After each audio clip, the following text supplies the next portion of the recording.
Bem-vindo de volta ao programa. Estamos aqui hoje com Stanislav Krapivnik, ex-oficial do Exército dos Estados Unidos, nascido em Donbass, em Lugansk, que recentemente retornou e agora vive na Rússia. Muito obrigado por voltar ao programa. Grace. Bem, recentemente significa algo como 15 anos atrás. Recentemente é um termo relativo. 15 anos, então não tão recente assim. Mas você está ali bem perto da linha de frente, acompanhando tudo de perto e, claro, com seu histórico militar. Como você está avaliando o que está acontecendo agora nas linhas de frente? Porque no passado, o que costumava ser uma evolução de mês a mês, agora está acontecendo quase dia após dia. Então, Brian está observando.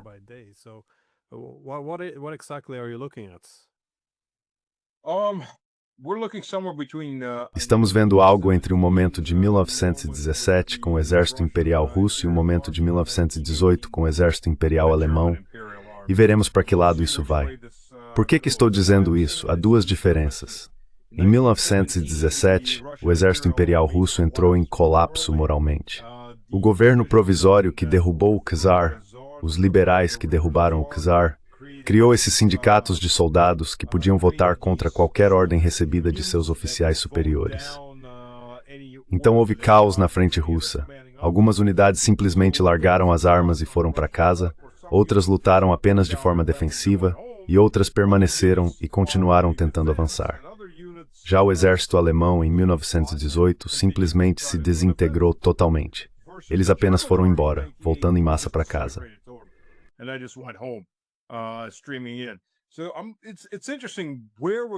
Então é interessante para onde estamos indo com isso, porque o que estamos vendo agora é uma guerra de atrito. Antes de tudo, a maioria dos oficiais de campo ocidentais realmente não consegue entender a guerra de atrito. Eles estão tão presos ao conceito de guerra de manobra que, sinceramente, eu ouço esses caras e o que eles dizem mostra claramente que não têm ideia do que a guerra de atrito envolve. Eles são mais moderados. Não conseguem sair das grandes movimentações, das operações em nível de divisão ou de corpo de exército. Mas a guerra de atrito não tem muito movimento no início. No fim, porém, ela produz movimentos gigantescos. Porque uma vez que se chega ao ponto em que o inimigo está desgastado, ele não consegue mais manter a linha de frente. Não consegue mais colocar tropas para impedir qualquer avanço.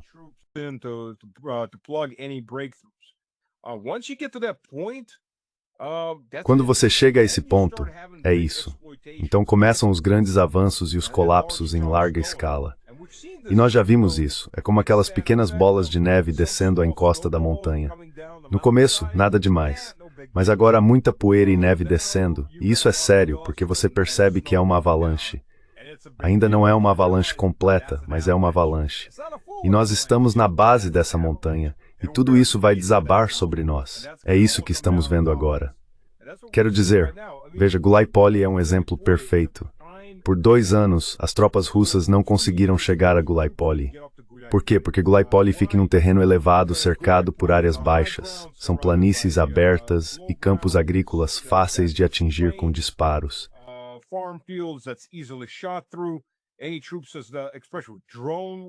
Qualquer tropa, especialmente com a guerra de drones, qualquer tropa que avançasse, a única maneira de se aproximar era pelo sul. Aquela área ao sul era muito fácil de atingir, e foi um fracasso todas as vezes. O exército russo perdeu várias companhias de veículos blindados e tropas tentando subir por ali, tentando alcançar a cidade, as bordas da cidade. A leste havia vilas fortificadas e uma linha fortificada que se estendia por cerca de 50 ou mais quilômetros ao norte da cidade. 50, 60 quilômetros ao norte. O que aconteceu? À medida que as forças ucranianas eram cada vez mais desgastadas, essas linhas estavam sendo destruídas. As tropas russas conseguiram alcançar essas vilas, e as vilas caíram rapidamente. E dessas vilas até Gulaipoli, no lado leste, estamos falando de, acho, aproximadamente 10 quilômetros.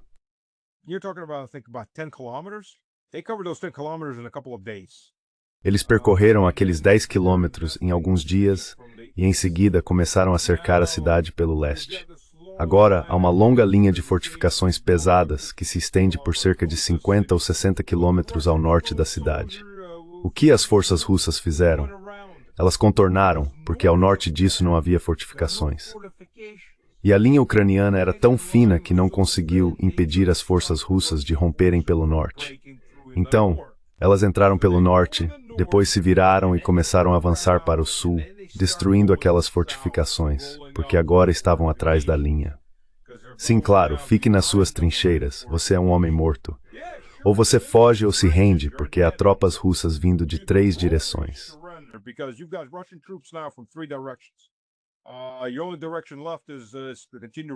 A única direção que resta é continuar avançando em direção a Gulaipoli. E uma vez que Gulaipoli cair, a maior parte de Zaporíjia, que ainda não faz parte da Rússia, será apenas campo aberto, até o Dnieper, onde fica a cidade de Zaporíjia. Há uma única ponte sobre o Dnieper, e além dela é muito difícil de defender. É uma área relativamente aberta. Então, o que se vê é um colapso. Vê-se um colapso porque o que aconteceu é que a Ucrânia foi desgastada. Desgastada a ponto de não conseguir mais lutar. O moral desaba. Veja, o procurador-geral da Ucrânia abriu 400 mil casos de deserção. Para colocar isso em perspectiva para o público, esse número equivale a todo o efetivo militar da França e do Reino Unido juntos.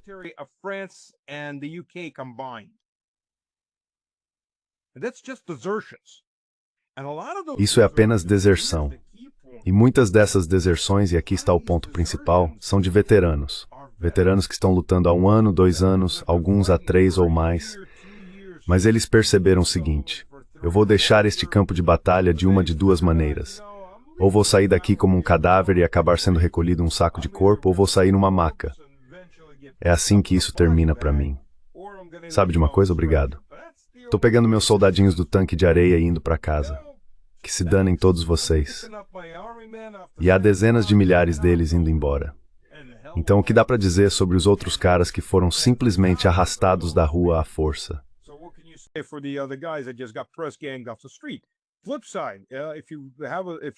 Por outro lado, se você reparou, os vídeos que estão começando a aparecer, os relatos do oeste e do centro da Ucrânia, mostram que as patrulhas de recrutamento estão começando a ser mortas. O instinto de sobrevivência dos homens finalmente despertou, e agora eles andam em grupos de 6, 7, 8, 10 caras. Tentam agarrar um e o resto, a matilha, parte para cima e espanca ou mata os agressores.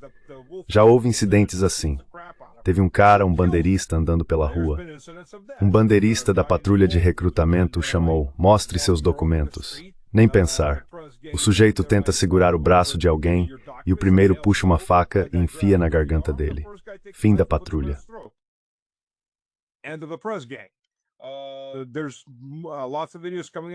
Há muitos vídeos surgindo em que eles estão destruindo carros, tirando os caras de dentro. Está por toda parte. Só restam mulheres. Os homens que sobraram finalmente decidiram: eu vou sobreviver. E a única maneira de sobreviver é se unindo, agindo como uma matilha de lobos e atacando esses caras. Mas isso é o colapso da sociedade. Não apenas não apoiamos este governo, como também não vamos lutar por ele. E com certeza não vamos morrer por este governo. Porque a Ucrânia é uma sociedade de 3 camadas. A classe média baixa e a classe baixa. São eles que são mandados para morrer.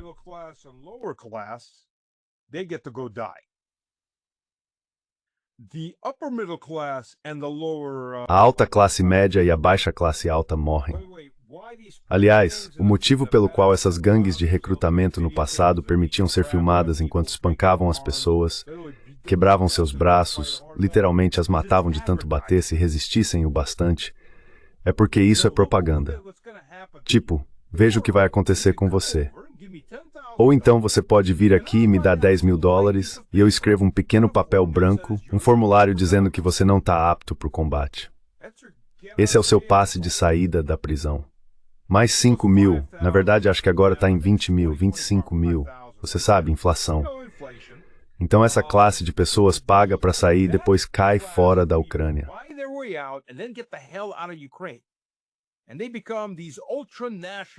E eles se tornam esses ultranacionalistas sentados na Irlanda, ou na Alemanha, ou na Itália, espancando alguns caras de pele morena e gritando: "Sou fascista."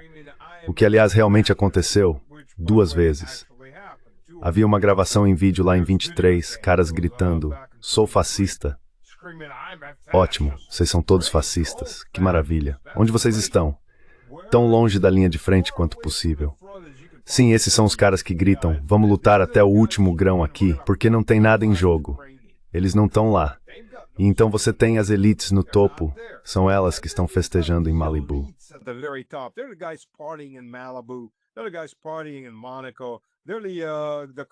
São eles que estão festejando em Mônaco. Aqueles são os carros que lá em 2022 os moldávios filmaram. Carros caríssimos com placas ucranianas, guardados na Moldávia. Depois eles acabaram indo para outras áreas, para lugares melhores para festejar. E são eles que tocam o hino ucraniano. Desculpa, pequeno colapso mental aqui. Tocam o hino ucraniano enquanto fazem body shots e agem de forma descontrolada. Então, esses são os 3 níveis da sociedade ucraniana. Quero dizer, essa não é uma sociedade que vai vencer uma guerra. Essa não é uma sociedade coerente. Mas é isso que se formou agora.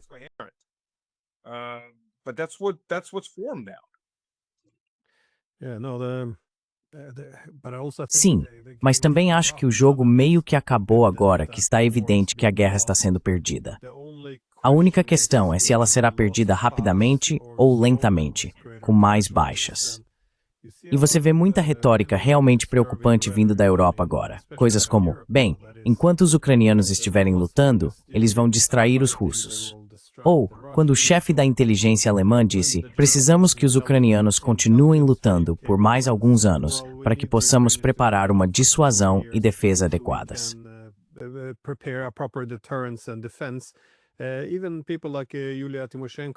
Até mesmo pessoas como Yulia Tymoshenko, que era, você sabe, a candidata presidencial favorita da OTAN, vieram a público e disseram que isso meio que confirma nossos piores temores, que somos apenas carne para os europeus jogarem contra os russos para ganhar tempo e, você sabe, enfraquecer o oponente.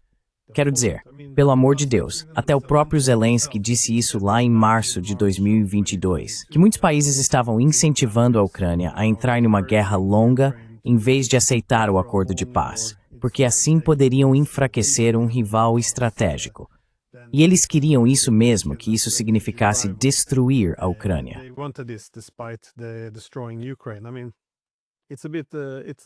Quer dizer, está chegando um pouco tarde agora, claro, lá por 2025. Mas toda essa encenação de se importar com os ucranianos apenas para continuar sacrificando-os na esperança de matar russos, acho que isso vai ter consequências. Como você disse, cada vez mais pessoas estão percebendo isso. E vejo os mesmos canais ucranianos no Telegram mostrando vídeos parecidos, demonstrando a situação. Mas sobre o seu comentário sobre guerra de atrito, sempre achei que, no verão de 2023, foi um exemplo perfeito. Os planejadores da OTAN esperavam que os ucranianos simplesmente atravessassem as linhas de frente russas, chegassem ao Azov e cortassem suas forças. Essa era para ser a grande vitória.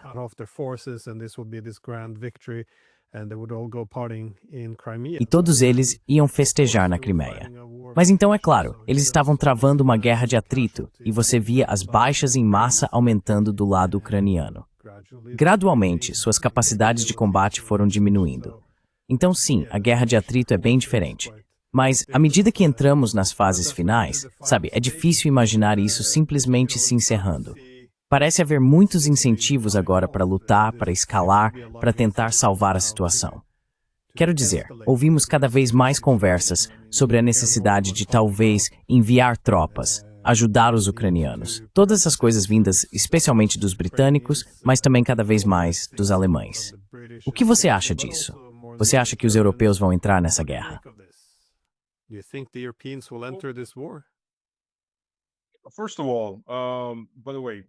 Antes de tudo, aliás, aquela contraofensiva de 2023 foi uma jogada de marketing genial. Eles até fizeram comerciais e toda aquela porcaria. É como um filme ruim em que o protagonista diz, vou pegar minha perna direita e enfiar na sua orelha esquerda. Pois é, em nenhum momento da história humana, acho eu, um general disse, ei, certifique-se de que eles saibam exatamente quando e onde estaremos lá, porque não queremos que fiquem surpresos. Isso não acontece desde a época em que os exércitos se alinhavam em fileiras no campo de batalha, Olhavam uns para os outros e diziam, certo, vamos nessa.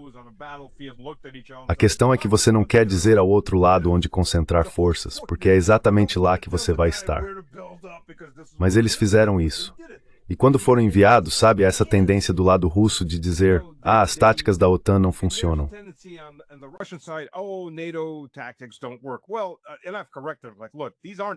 Bem, eu corrigi isso. Veja, essas não são táticas da OTAN. São diretrizes básicas para romper estruturas defensivas em qualquer lugar.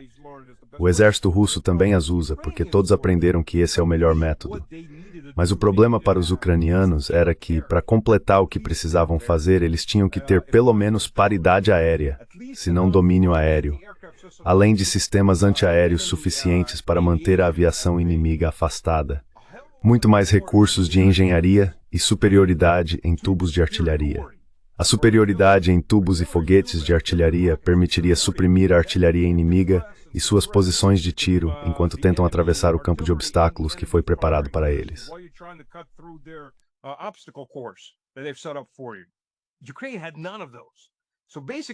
A Ucrânia não tinha nada disso. Basicamente, eles só receberam muitos veículos blindados.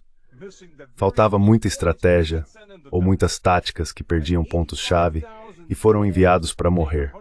85 mil mortos para conquistar 120 quilômetros quadrados, o que para alguém pode parecer uma área pequena, mas na realidade são 12 quilômetros de largura por 10 de profundidade. Isso é praticamente uma taxa de baixas da Primeira Guerra Mundial por pedaços de terra desse tamanho.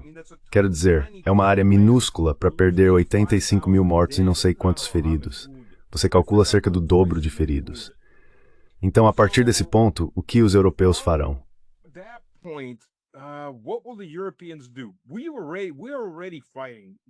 Nós já estamos lutando contra a OTAN. Estamos lutando contra a OTAN de forma não oficial. Sabe, quando os poloneses sofrem 10 mil baixas, isso não é porque eles são mercenários. Quero dizer, eles são disfarçados de mercenários.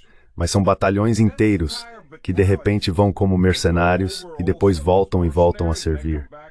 Isso são rotações para tornar as pessoas proficientes em combate. Mas eles sofrem baixas. Isso faz parte de se tornar proficiente em combate.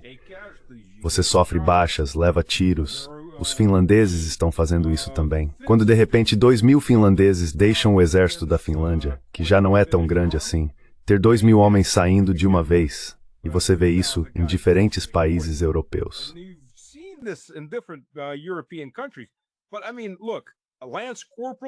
Mas quero dizer, veja só, um cabo de um regimento paraquedista, morto do exército inglês.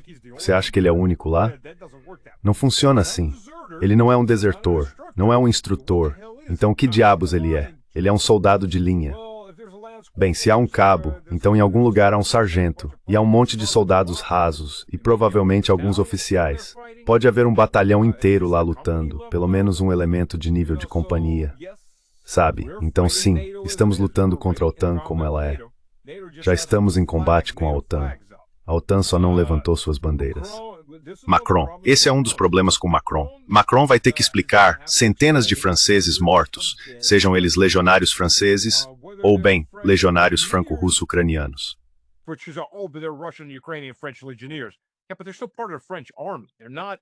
Sim, mas eles ainda fazem parte do exército francês. Eles não são uma força mercenária, são uma força oficial. Você faz parte do exército francês, provavelmente a melhor parte dele. Como você explica isso? Isso já apareceu várias vezes na política francesa. Foi abafado, ainda não explodiu de verdade, mas vai acontecer mais cedo ou mais tarde.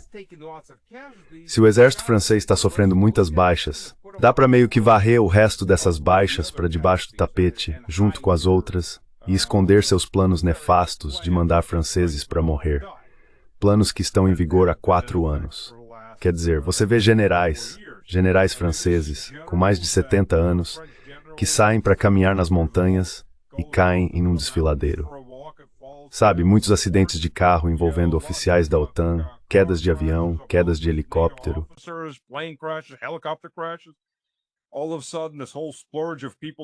De repente há essa onda de pessoas morrendo misteriosamente. Um coronel americano, um coronel da Marinha, morrendo em sua cama, de repente, depois de supostamente ter ido a algum lugar. De repente, encontram o corpo dele morto. Você começa a olhar para isso e simplesmente não faz sentido. Porque se isso acontecesse de forma consistente todos os anos, mas não, está acontecendo agora. Durante 50 anos isso não aconteceu, mas está acontecendo agora. Você entende que esses caras estão sendo mortos no campo de batalha. Eu conversei com pessoas de Fort Bragg que estão servindo agora. Eles dizem, sim, todos nós sabemos que há caras lá sendo mortos. As famílias estão sendo pagas para ficar em silêncio. E eles estão sendo mortos, e nós sabemos disso. Então sabe, um desses segredos abertos. Infelizmente, acho que já chegamos a esse ponto, pelo menos até certo grau.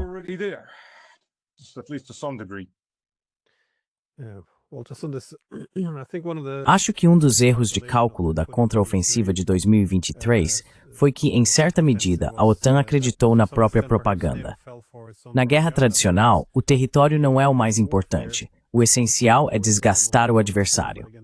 Parecia que a Rússia havia decidido reforçar aquela longa linha de suprimento, fraca e mal defendida, recuando de Kharkov e Kherson e criando posições muito mais compactas e bem defendidas, principalmente a linha Surovkin, na região de Zaporozhye. Na mídia, especialmente na mídia da OTAN, todas as narrativas estavam sendo impulsionadas porque o público precisava ser motivado para a vitória. Vamos derrotar a Rússia e assim por diante.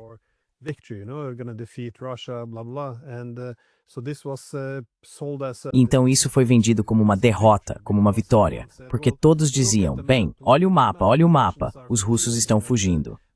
Isso significa que estamos vencendo, então eles estão fracos. Assim que virem o tanque Leopard, você sabe, todos vão correr para as colinas. Essa era a ideia geral. Então enviaram todas essas brigadas ucranianas bem armadas, todas com os tanques mais novos, tudo isso avançando em direção às linhas defensivas. E eles estavam sendo massacrados. Quero dizer, era grotesco de assistir.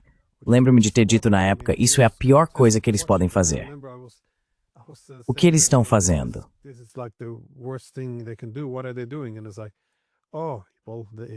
E é tipo, bem, se você critica isso, significa que está apenas tentando reduzir o apoio público. Então o apoio público precisa estar lá o tempo todo, o que leva a essas narrativas estúpidas e autodestrutivas.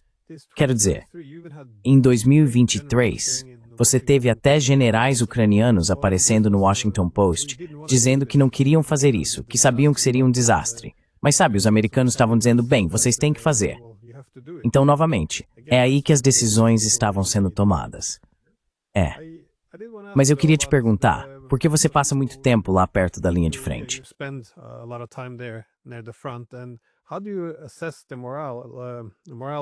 E como você avalia o moral entre as tropas russas?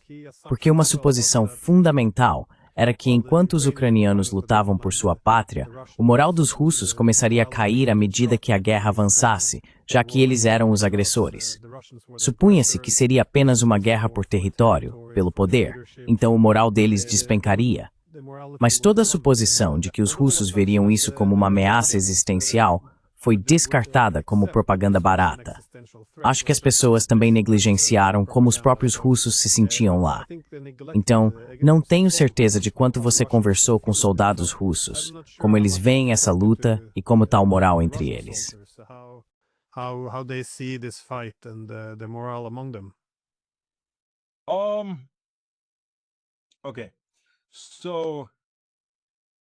Certo, então, a melhor maneira de descrever isso. De um lado, quando tudo isso começou, muita gente na sociedade ficou um pouco confusa, porque provavelmente não foi a campanha mais bem apresentada desde o início, e por vários motivos. Agora, pessoas como eu, que estavam muito mais próximas do que acontecia em Donbass, entendiam o que estava acontecendo. O povo de Donbass é o mais nacionalista entre os russos que você vai encontrar, porque pagou por sua russidade com o próprio sangue e o sangue de seus filhos. E esse sentimento se espalhou, está se espalhando pela Rússia, entre grande parte da população. A crise existencial, as pessoas a compreenderam, mas ela não nos atingiu tão de perto.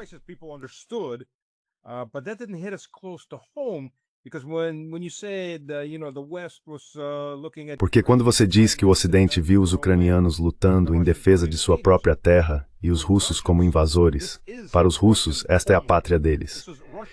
Estas são terras historicamente russas. Kiev foi a terceira capital da Rússia, começando com Velha Ládoga. Depois, Rurik, vindo de Velha Ládoga, fundou Novgorod, e seu irmão de juramento, que havia adotado o filho de Rurik, Igor, desceu pela Rússia.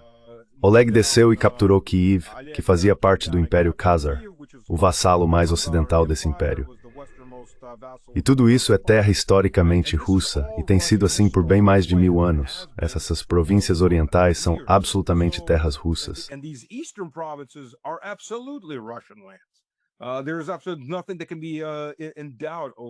Não há absolutamente nenhuma dúvida sobre o que é a Novorossia.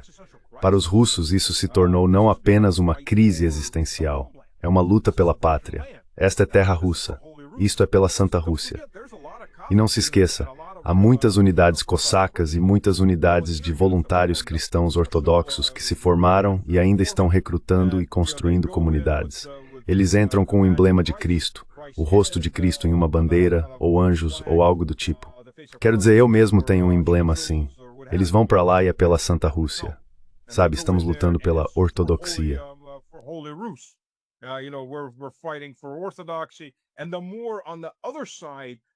E do outro lado, há a destruição da igreja canônica, destruição de igrejas em geral, quando drones ucranianos estão mirando antigas igrejas ortodoxas dentro da Rússia e no leste da Ucrânia para destruí-las e assim por diante. Agora, para os cristãos ortodoxos russos, para os crentes mais religiosos, esta é uma guerra santa. É uma guerra santa contra o mal, contra o satanismo. E muitos muçulmanos na Rússia se juntaram a isso, vendo-a como uma guerra santa contra o satanismo. É o que dizem os chechenos, se você os ouvir. Agora, antes de tudo, Ahmad Sila é cerca de 50% russo, 20% checheno, e os outros 30% são de todas as outras origens.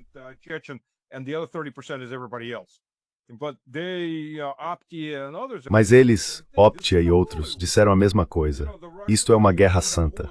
Você sabe, os russos estão liderando a guerra santa. E há um velho ditado, os chechenos apoiam os russos, porque os russos são apoiados por Deus. E isso é bastante literal. Quero dizer, para os europeus ocidentais, isso vai ser uma explosão de cabeça. Para o europeu ocidental moderno, que é anticristão, antirreligião, anti-tudo. Mas para nós, isso está se transformando em algo maior. Sim, por um lado, Vladimir Vladimirovich. E os outros estão tentando colocar um pouco de freio nisso. Mas é assim que isso está crescendo muito rapidamente dentro de uma grande parte da população russa.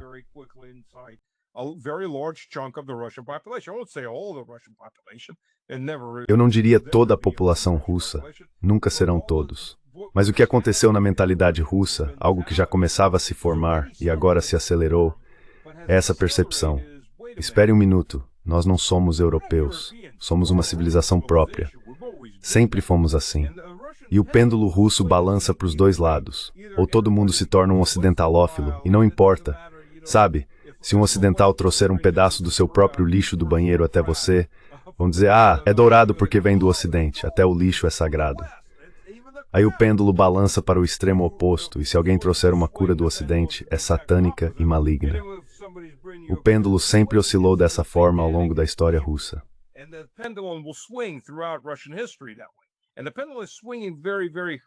E o pêndulo está balançando muito, muito rápido na outra direção, onde os russos estão se lembrando novamente de que, ei, sabe de uma coisa? Nós somos nossa própria civilização. Sempre fomos. Podemos fazer parte da Europa, mas não fazemos parte da civilização ocidental, e não queremos fazer parte dela. E esse é o ponto principal. Você ouve empresas ocidentais dizendo, sim, bem, isso acabou, vamos apenas voltar para a Rússia. Muitos de vocês não vão, porque o povo não os quer lá. Ou sabe, eles foram embora. Tudo bem.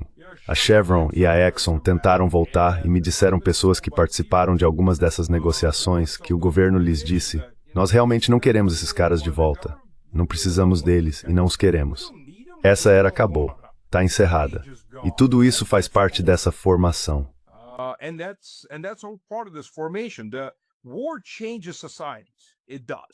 A guerra muda as sociedades. Muda mesmo. Ela ganha vida própria, uma cultura própria, e pode acelerar transformações que talvez levassem 20, 30, 40 anos, elas acontecem em 3 ou 4.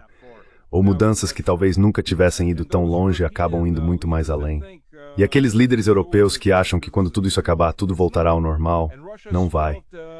A Rússia sentiu sua força. Ela resistiu às super sanções. O medo das sanções na Rússia era enorme. Não me entenda mal. Lá em 2021, 2022, antes de elas serem realmente impostas, havia um medo real, palpável entre muitas pessoas, sobre o que as sanções fariam e como tudo isso iria se desenrolar. E veja, é uma coisa ameaçar alguém ou prometer uma punição, mas é outra coisa quando você realmente a aplica.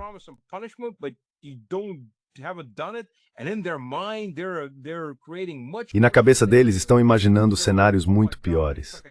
Sabe, como uma criança, meu Deus, vou apanhar, isso vai ser horrível, vai quebrar minhas pernas, vou ser destruído. Então, apanhei, é só isso? Sério? Ok, então vou ficar de castigo no canto por 20 minutos depois disso. Pude fazer o que quis antes disso. Levar uma palmada não é tão ruim assim. E é a mesma coisa que aconteceu com todas essas ameaças do Ocidente. Elas chegaram e as pessoas pensaram, isso não é tão ruim, podemos sobreviver a isso, espera aí. Temos uma força que nem sabíamos que tínhamos.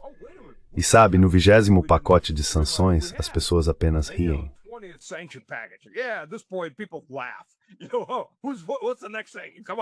Sabe qual é a próxima coisa? Vamos lá, manda ver.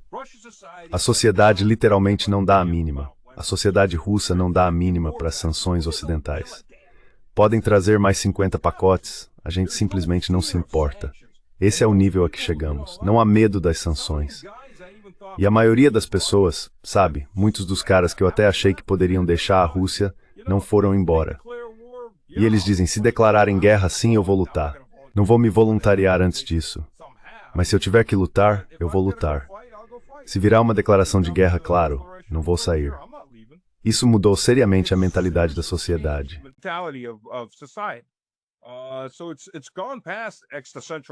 Então isso já passou de uma crise política existencial para o Estado, para estamos lutando pela Santa Rússia. Isso faz parte do, bem, até mesmo as províncias, a forma como estão sendo chamadas agora, são as novas velhas províncias, porque costumavam fazer parte da Rússia e agora voltaram a fazer parte da Rússia. São as novas velhas províncias. E caso você não tenha notado, a retórica quando partes de Kharkov, Sumy ou da região de Dnipropetrovsk são tomadas, elas não são tomadas, são ocupadas, são libertadas. E libertação tem um significado específico ali. Portanto, as chances de que essas áreas sejam cedidas por meio de negociação diminuem a cada dia que esse conflito continua. É uma mudança séria de mentalidade.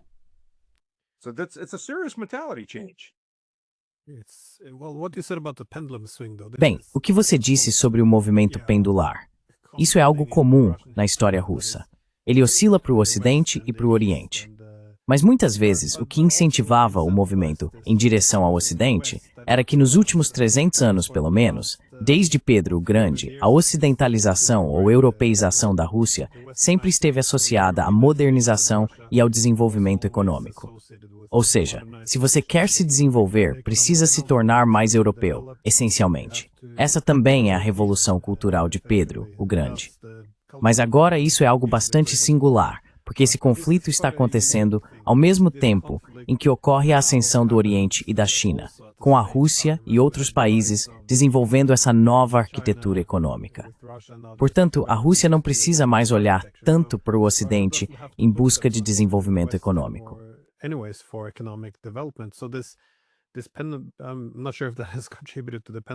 Não tenho certeza se isso contribuiu para o pêndulo balançar mais fortemente para o leste desta vez, considerando que agora existe um caminho para o desenvolvimento econômico com parceiros muito diferentes.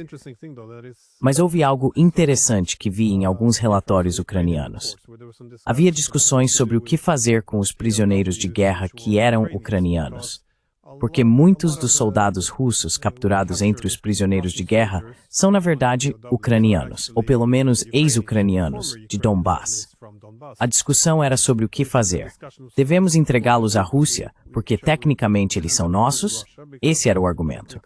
Claro, eles podem não concordar com isso, mas é interessante, se você está em Donbass, você nasceu lá. But it is interesting that they, of course, if you're in Donbass, you're born there, and then you saw after 2014 this.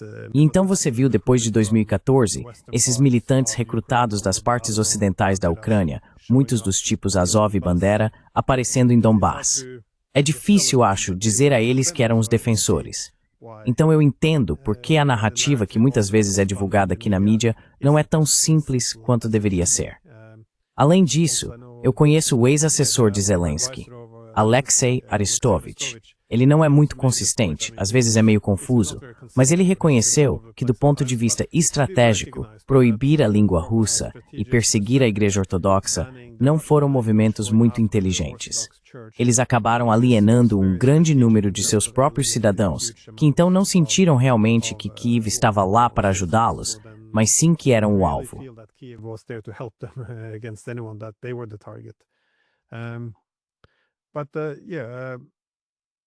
Mas sim, Putin destacou que se os europeus decidirem entrar nessa guerra, bem, ele disse que era realmente uma guerra dos europeus ocidentais contra a Rússia, usando os ucranianos. Mas também afirmou que se a guerra estourar e eles se envolverem mais diretamente, a Rússia está pronta para isso. E acrescentou que não lutariam contra os europeus ocidentais da mesma forma que lutaram contra os ucranianos, porque os ucranianos eram, sabe, um povo irmão, e pelo menos estavam defendendo o próprio país.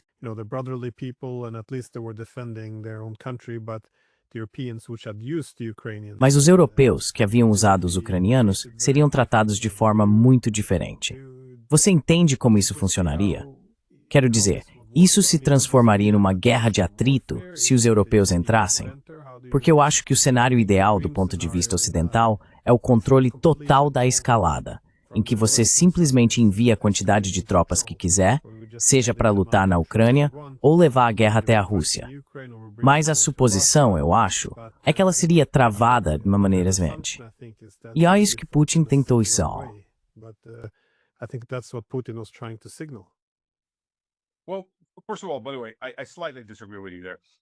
Bem, antes de tudo, eu discordo um pouco de você nesse ponto. O pêndulo não é ocidental nem oriental. Sempre foi externo ou interno, e o externo sempre significou o Ocidente, nunca o Oriente. O Oriente era composto principalmente por nômades bárbaros ou estados islâmicos, que absolutamente não podiam ser aceitos, como a Turquia, por exemplo, dentro do modelo da Rússia. Travamos 13 guerras com eles e vencemos 11. A grande que perdemos foi a Guerra da Crimeia, em que franceses, britânicos e sardos fizeram todo o combate e morreram pelos turcos.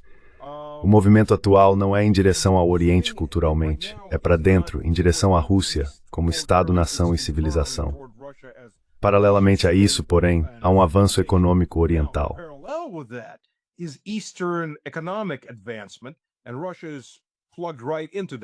E a Rússia está totalmente conectada a isso, tendo virado as costas para muitos dos mercados e laços da Europa Ocidental e Central.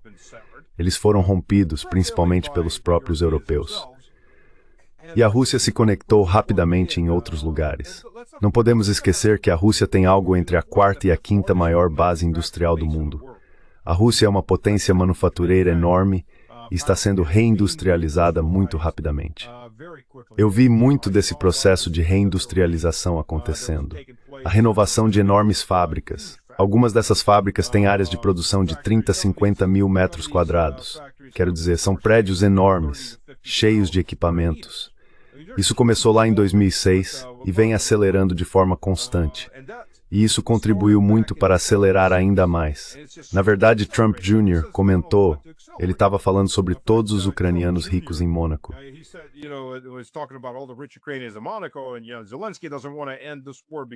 E sabe, o Zelensky não quer acabar com essa guerra porque está roubando dinheiro. E o Putin também não quer acabar com ela porque, bem, ele também está meio que dando a entender que é um cara mau. Ele não quer acabar com a guerra porque está construindo fábricas. Construir fábricas não é algo ruim, porém. Espera um minuto, tem algo aqui que eu não entendo. Então os russos estão se industrializando. Isso é ruim? Bem, não. Para nós, na verdade, é algo bom. E a China e o Oriente criaram essa alternativa para a Rússia. Agora, sabe, um pouco da cultura chinesa apareceu porque lojas começaram a abrir e vender produtos ou doces chineses. Mas dizer que a Rússia está dizendo queremos ser como a China, não, absolutamente não. Não há nada disso, nada parecido com o que vimos nos anos 90 em relação ao Ocidente.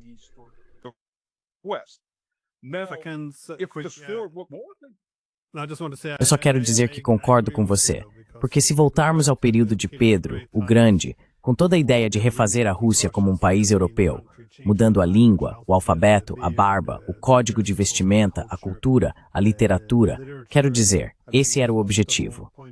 Foi isso que deu origem ao novo movimento pendular em direção aos eslavófilos, o que significava que eles precisavam recuperar sua própria cultura, tradições e civilização. Eles precisavam reviver o que significava ser russo. Então não é como se estivessem se voltando para a China. Oriente significava os traços culturais distintivos da Rússia. Então isso faz sentido. Desculpe interromper, mas sim, eu concordo com você.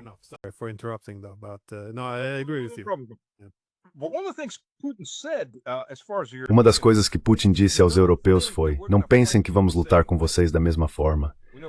Sabe, estamos pegando leve, estamos nos contendo. Quero dizer, literalmente, se a Rússia quisesse, Kiev e todas as outras grandes cidades, pouco a pouco, começariam a parecer Gotham.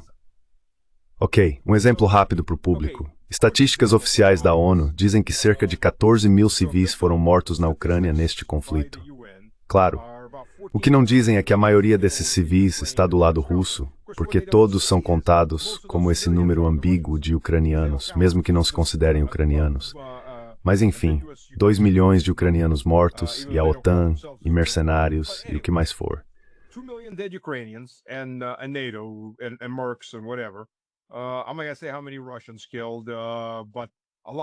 Não vou dizer quantos russos foram mortos, mas é muito menos, muitas vezes menos, do que do lado ucraniano. Isso faz parte da guerra de atrito, em que se tem domínio aéreo, domínio de foguetes, domínio de artilharia de tubo e muitas outras vantagens. Então, qual é a sua taxa de mortes de civis, de danos colaterais? É mínima. Agora olhe para Israel, que admitiu: sim, estamos matando, mas temos ótimo controle de baixas, carnificina aceitável. 1,5 civil cada combatente do Hamas morto. Isso é insano, e 150%, 1,5 mais civis mortos. É um enorme dano colateral. Mas o Ocidente aceita isso.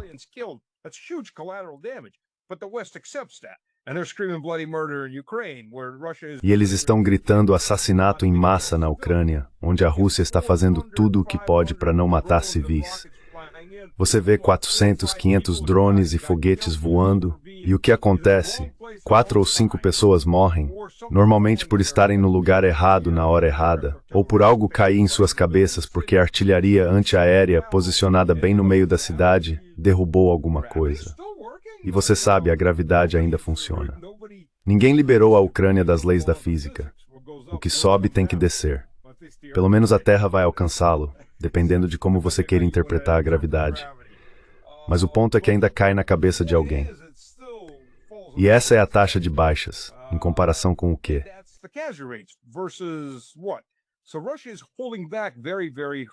Então a Rússia está se contendo bastante. O que vai acontecer se os europeus forem tolos o suficiente para fazer isso? A principal infraestrutura europeia vai ser destruída? Quero dizer, imagine um míssil de cruzeiro atingindo as instalações de armazenamento de gás natural da Alemanha. Primeiro, pense na explosão que isso causaria. Seria uma explosão gigantesca. Com certeza elas seriam destruídas. Os portos de energia seriam destruídos. Eu não gostaria de estar no quartel-general da OTAN no dia em que a OTAN declarasse guerra. Não vai sobrar nenhum quartel-general da OTAN cerca de 30 minutos depois disso, quando o primeiro ataque o atingir e queimar 6 andares abaixo, até o que quer que exista nos subsolos.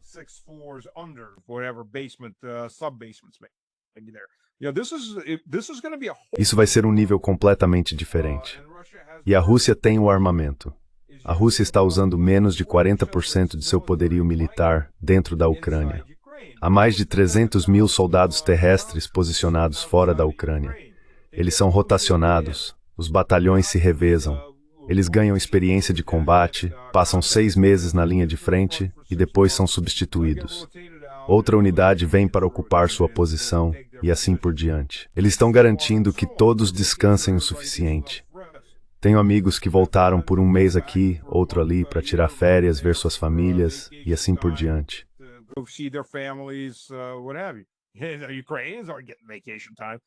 E os ucranianos não estão tendo tempo de folga. Alguns desses caras estão lá há 3 anos, e têm sorte de terem sobrevivido até agora. Eles não estão tendo férias, nem um único dia. A única maneira de saírem daquele campo de batalha é dentro de um saco para cadáveres, e na maioria das vezes são os russos que recolhem esse saco, ou em uma maca. É isso. É aí que estão as taxas de deserção agora. E os veteranos estão desertando, eles entenderam. Minhas chances de sair vivo disso são 0. E isso não é nada. Quando falo sobre a forma como a sociedade ucraniana se divide, você precisa se perguntar: o que o ucraniano comum vai ganhar essa guerra se a Ucrânia vencer?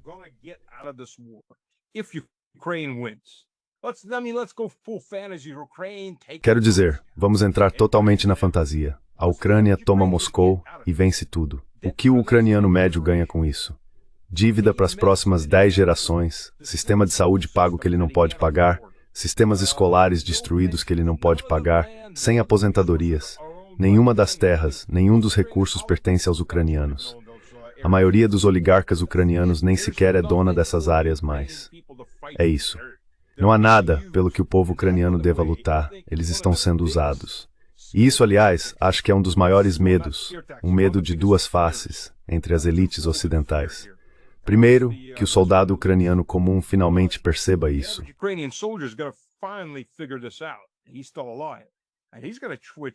Ele ainda está vivo e vai mudar de lado. Ele quer vingança, vingança pelos companheiros que morreram em vão, pelo que ele passou. Ele quer vingança. E eles vão estar prontos para lutar, para levar a luta à Europa. O segundo ponto é o aspecto criminal. Esses caras não vão desaparecer, especialmente se a Ucrânia entrar na UERA e tiver entrada sem visto em toda a Europa. Quero dizer, aquelas brigadas especiais como a Azov, elas não vão desaparecer. As pessoas de lá não vão desaparecer. Tentaram usá-los até o fim no campo de batalha, mas eles ficaram um pouco mais espertos e disseram não, não vamos fazer ataques suicidas. Dane-se, estamos indo embora.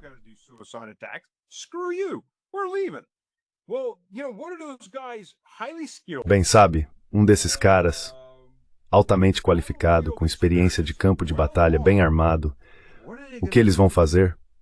Você está olhando para o próximo pior pesadelo de toda a UE. Está vendo uma máfia para a qual eles não estão preparados. Está vendo pessoas dispostas a levar a violência a um nível tal que a polícia será aniquilada em grande parte da Europa. A maior parte da sociedade europeia está prestes a sofrer um choque de batalha para o qual não está pronta.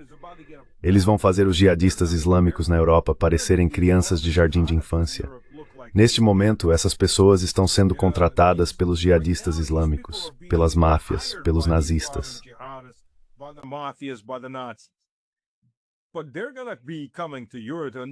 Mas eles vão chegar a um bairro perto de você quando essas fronteiras se abrirem e estão passando por elas enquanto as armas já estão entrando. A Europa tem um problema. A UERA, melhor dizendo, tem um problema. Ela não faz ideia do que fazer a respeito. Como eu disse, isso vai fazer com que aqueles jihadistas islâmicos atacando mercados de Natal pareçam brincadeira de criança. Quando esses caras chegarem e se vierem em busca de vingança, então a Europa estará ferrada. Ferrada de verdade, porque esses caras vão querer derramar muito sangue. E nem é tanto por ideologia, mas por vingança pessoal pelos últimos 3 anos, se eles realmente acreditarem que foram traídos pelas costas.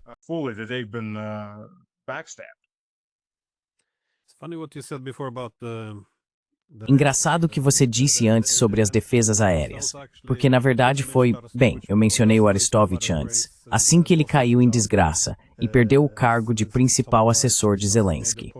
Ele afirmou que quando um míssil atingiu um prédio residencial na Ucrânia, na verdade foram as defesas aéreas que erraram o alvo e o atingiram. Mas você sabe, é preciso manter a narrativa de que foram apenas os russos malvados, que eles deliberadamente atacaram civis. Então acho que foi assim que ele acabou sendo expulso do círculo íntimo de Zelensky. Desculpe.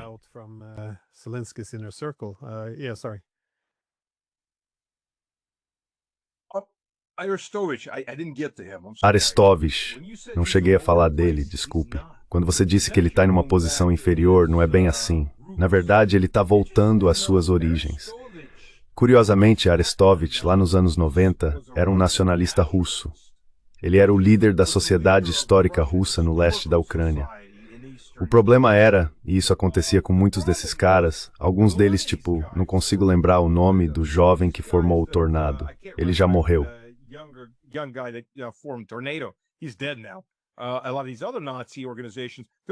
Muitas dessas outras organizações nazistas eram na verdade nacionalistas russas. Curiosamente, o problema é que nos anos 1990 Moscou não fez nada com elas. Não as apoiou, não recebeu apoio, foram abandonadas. E elas ficaram chateadas, magoadas. Então veio o Ocidente e começou a enchê-las dessas outras ideias, e elas as abraçaram. Sentiram que haviam sido rejeitadas, ou decepcionadas, ou traídas pela Rússia, e se apegaram a isso. Arestovich era um desses caras. Mas o que Arestovich está fazendo agora é voltar, de forma constante, às suas antigas raízes.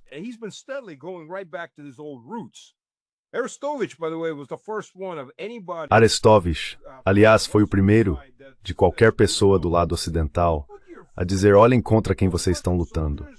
Aqueles soldados russos, aqueles oficiais que sabem que estão indo para um possível ataque suicida para romper as linhas, eles vão, rezando a Deus, estamos lutando pela Santa Mãe Rússia, e seguem em frente. Ele disse: vocês estão lutando contra um povo completamente diferente agora. Vocês não vão vencê-los porque eles são movidos por uma ideologia em outro nível. Isso não é ideologia soviética. Isso não é lutar pelo povo ou pelos trabalhadores. Não, isso é uma guerra religiosa. Ele foi um dos primeiros do lado ocidental a começar a dizer isso.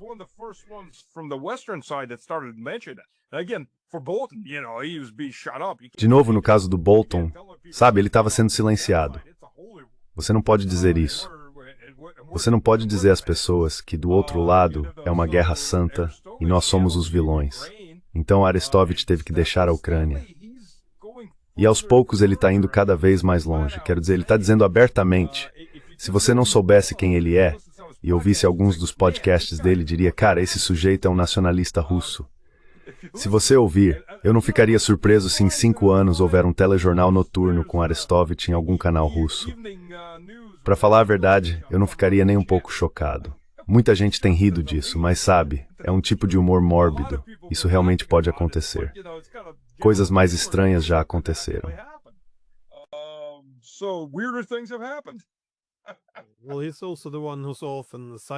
Bem, ele também é frequentemente citado porque fez a observação, lá em 2019, dá para ver isso na entrevista também, de que a única maneira de entrar na OTAN seria instigar uma guerra com a Rússia.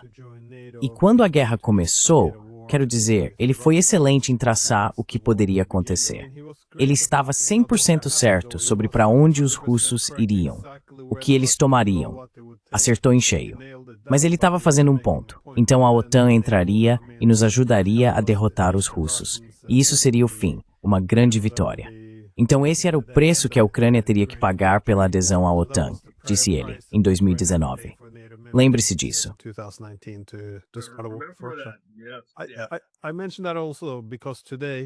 Mencionei isso também porque hoje, ou talvez 2 dias atrás, há um coronel suíço, ex-oficial de inteligência, Jacques Baude, a quem ele cita. Mas apenas 2 ou 3 dias atrás, ele foi sancionado pela União Europeia porque é acusado de espalhar propaganda pró-Rússia. E o exemplo que usaram é que ele disse que a Ucrânia orquestrou sua própria invasão para entrar na OTAN. Agora, o que o coronel realmente disse foi basicamente citando Arestovich. Então, mesmo que você cite um alto funcionário ucraniano, isso ainda é considerado propaganda russa. E não é como se tivessem respondido com um contra-argumento. Eles simplesmente o sancionaram. Um coronel suíço. Sim, um oficial de inteligência. Quero dizer, isso é realmente uma loucura. Eu o recebo no meu programa o tempo todo.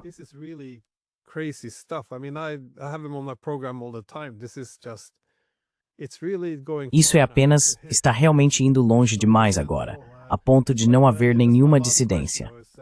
Mas enfim, minha última pergunta é: como você avalia os novos esforços diplomáticos?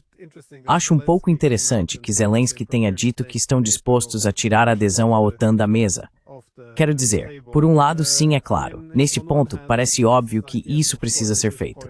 Mas antes de Trump chegar ao poder, ele se recusava até a conversar com os russos. Tirar a OTAN da equação parece um passo significativo. Ainda assim, não parece que isso vá terminar em um compromisso negociado. Cada vez mais, parece que vai acabar em uma rendição. Eu queria saber como você vê o processo diplomático daqui para frente, ou se ele não vai avançar.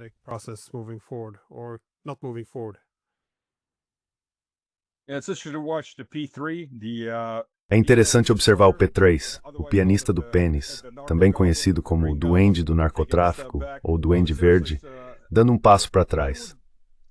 Sério, é uma comparação um tanto grosseira, mas eu compararia essa chamada diplomacia à masturbação. Não é sexo, é masturbação. Isso não é diplomacia. Isso é o drive-thru do McLanche, feliz dos esforços diplomáticos. Sabe, não há plano, vamos começar por aí. 28, 29, 22, 19, não sei quantos pontos. Isso é uma sessão de brainstorming. Ei, vamos pensar em algumas coisas que podemos colocar nesse papel. O que poderíamos fazer sobre isso? Ok, vamos ter anistia, vamos ter isso, vamos ter aquilo. Então vocês fizeram um brainstorming de 28 pontos. Isso não é um plano para começar. É apenas um monte de pontos semi-relacionados.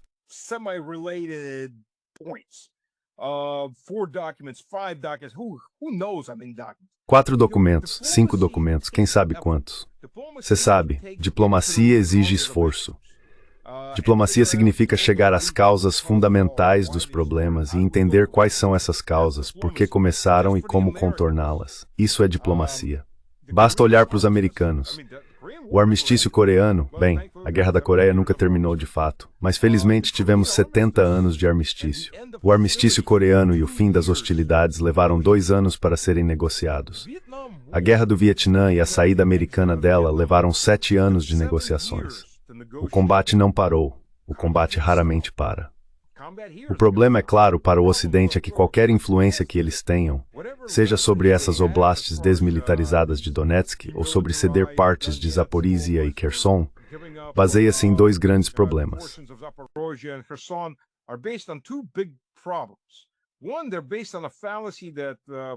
Primeiro, essa ideia se baseia na falácia de que Vladimir Vladimirovich é algum tipo de ditador que pode simplesmente fazer o que quiser.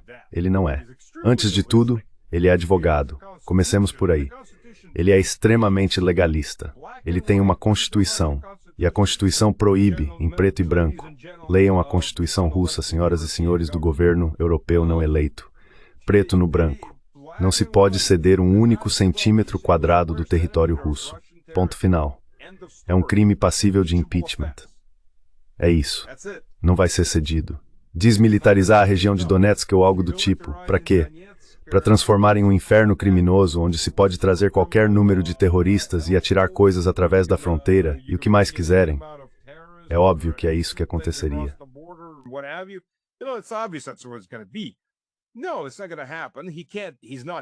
Não, isso não vai acontecer. Ele não tem permissão legal para fazer isso. Ele não vai fazer isso. Então o que você faz agora? O outro problema é que qualquer vantagem que ainda exista está evaporando, pelo menos uma dúzia de quilômetros quadrados por dia, e essa evaporação está acelerando. O que você faz quando Huliai-Poli cair e metade da província de Zaporizhia, que ainda está em mãos ucranianas, desabar de uma vez? Você fica apenas com a cidade de Zaporizhia. O exército russo vai parar ali? Claro que não vai parar. Eles podem prolongar a negociação por mais uma semana e tomar a cidade nesse meio tempo. Você sabe, e assim por diante. E então o que acontece? Bem, isso significa que todos esses territórios estarão em mãos russas. Odessa fica isolada, Mykolaiv fica isolada, Poltava fica isolada, Kherson fica isolada, Chernihiv fica isolada, Sumy fica isolada.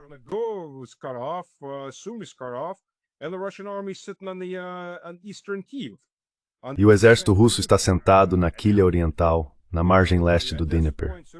E agora o que acontece? Veja, neste ponto, mais cedo ou mais tarde, você está olhando para um colapso total do governo.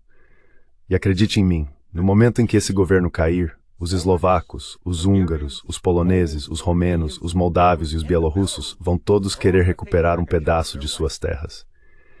Isso compõe a Ucrânia Ocidental. Ninguém esqueceu o que é seu. Essa é uma entidade Frankenstein, criada por Lenin e depois ampliada por Stalin. Ninguém esqueceu o que é seu.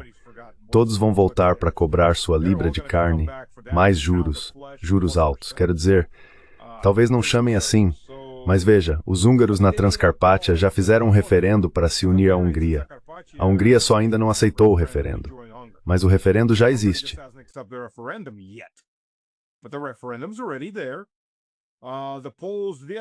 Os poloneses, sim, os poloneses podem entrar em um protetorado. Bem, você pode chamar do que quiser, mas o que vai ser? Vai ser território polonês. O mesmo com os eslovacos, o mesmo com os romenos, sabe, todo mundo vai entrar. Vai ser uma disputa por terras em todas as direções. Então, sabe, dias interessantes pela frente, ou meses interessantes, talvez um ano e meio. Para o Ocidente é muito importante colocar os poloneses para lutar, porque assim eles não podem simplesmente retomar seus antigos territórios e dizer, ok, obrigado, os russos estão lá, nós estamos aqui, conseguimos o que queríamos, vamos ter paz. Isso é a última coisa que se quer, que a paz se estabeleça. Então, se conseguirem colocar os poloneses lá lutando ativamente, ou os romenos lutando ativamente, isso, sabe, complica bastante as coisas.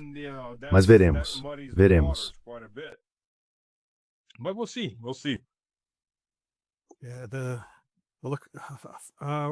Uma coisa estranha, porém, é todo o processo diplomático.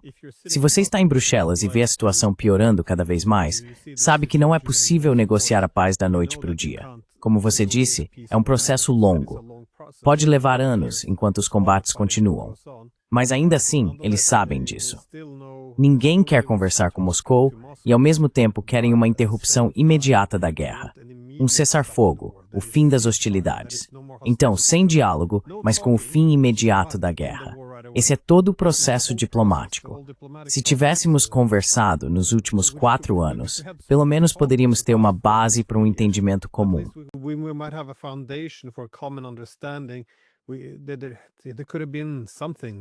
Poderia ter havido algo nessa obsessão, como crianças no pátio da escola, de que precisamos isolar Moscou.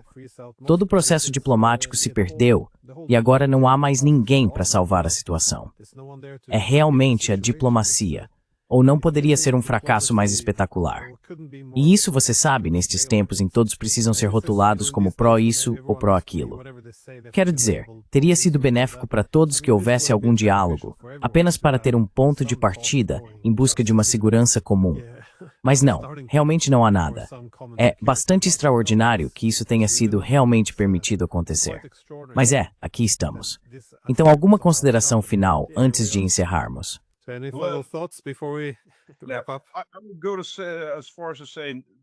Eu diria o seguinte, esqueça apenas esses 3 ou 4 anos.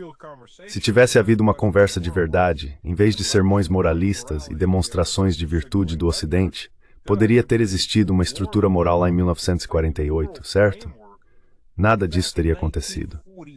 Quero dizer, veja só, quando a OTAN estava sendo formada e estabelecida em 1949, Stalin chegou a pedir para entrar na OTAN em um pacto de segurança europeu.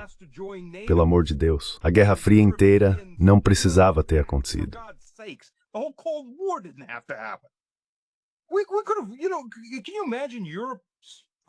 Você consegue imaginar a trajetória da Europa se em 1948 tivéssemos tido um pacto de segurança comum em todo o continente, de ponta a ponta? Como seria a realidade agora? O que a Europa poderia ter alcançado se tivéssemos começado por aí, em vez de desperdiçar todo aquele esforço na Guerra Fria e nas guerras por procuração em torno dela? E, aliás, isso talvez até tivesse moderado a União Soviética também, já que estamos falando disso. Quem sabe onde estaríamos agora? Talvez sentados na Lua. Mas, na realidade, quanto esforço e quantos recursos foram desperdiçados. Em 1992, Yeltsin pediu para entrar na OTAN. Em 2000, Putin pediu para entrar na OTAN.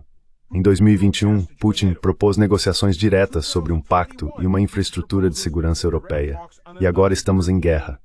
Quer dizer, fala de oportunidades perdidas, uma atrás da outra, simplesmente ignoradas. Ignoradas, ignoradas, ignoradas. Tem sido exatamente o oposto do que poderia ter sido nos últimos 80 anos.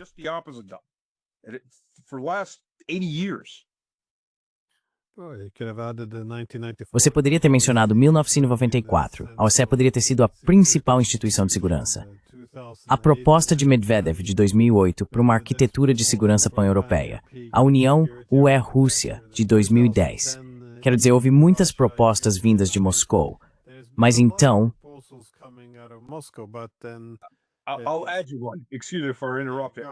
Vou acrescentar uma coisa. Desculpe interromper, vou acrescentar uma coisa.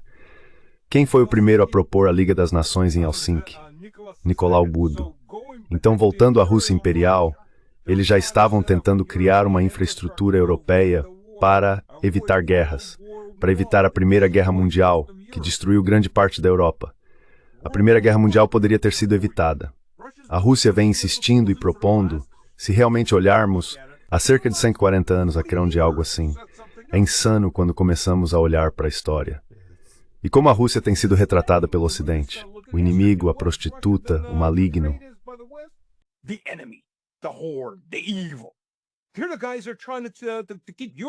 São eles que estão tentando impedir que a Europa se destrua. A Europa parece muito determinada a massacrar alguém. Alguém precisa ser massacrado. Caso contrário, a única coisa que parece unir a Europa em qualquer tipo de organização é: vamos nos divertir massacrando alguém ou uns aos outros. Quero dizer, é uma loucura. Mas pelo amor de Deus, todo o último século, a chamada Era de Ouro da Europa, a destruição dessa Era de Ouro que começou em 1914, poderia ter sido evitado. Tudo isso poderia ter sido evitado. Poderiam icônicas histórias, poderiam ter diferentes.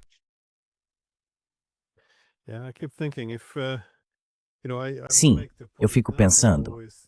Se sabe, eu sempre defendo agora que a melhor coisa que a Europa pode fazer, agora que os Estados Unidos estão indo para outros lugares, é acabar com as linhas divisórias na Europa e fazer as pazes com a Rússia. Mas claro, isso é algo muito difícil de defender hoje em dia. Muitas vezes, o retorno que você recebe é: bem, sabe, não podemos, temos que apoiar a Ucrânia.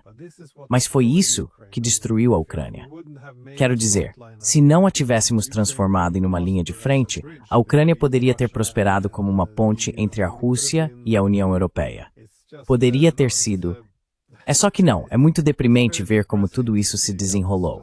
Mas, novamente, esse é o problema. Quando os mesmos políticos permanecem no poder, eles apenas insistem ainda mais, não importa o quanto as coisas piorem. Então, talvez precisemos de sangue novo, de um novo modo de pensar. Teste que se trata, ou pelo menos teste de história ou economia. Isso é lá menos.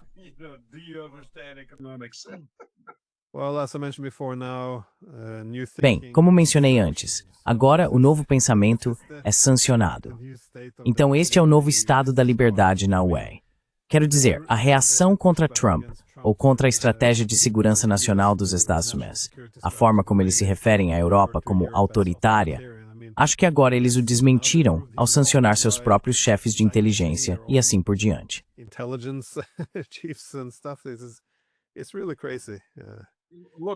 É realmente uma loucura. Sim, olhe para a Inglaterra. É um gulag a céu aberto. Eu não sei como descrever o Reino Unido de outra forma, senão como um gulag a céu aberto.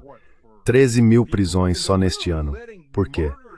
Por pessoas que, quero dizer, eles literalmente estão soltando assassinos e estupradores da prisão porque não tem espaço suficiente para quem disse não gosto desse cara, ou você é um idiota, ou temos imigrantes demais. Que crime eles realmente cometeram? Ah, crime de pensamento. Ok, então isso os torna prisioneiros políticos. O Reino Unido é, neste momento, o maior detentor de prisioneiros políticos do mundo. Bem, nesse caso, acho que já passamos um pouco do tempo. Muito obrigado por dedicar seu tempo, eu realmente aprecio isso. Então, obrigado.